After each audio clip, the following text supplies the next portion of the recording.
go onto the internet, any service that you're looking for, there's always this little thing popping up and asking you, Can I help? scaringly so, is can I help you? What can I help you with?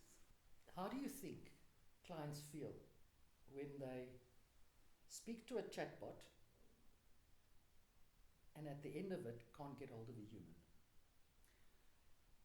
If I have to talk about myself, as I immediately start thinking is what can I, or will they be able to answer me? Because I am one that can actually have long conversations.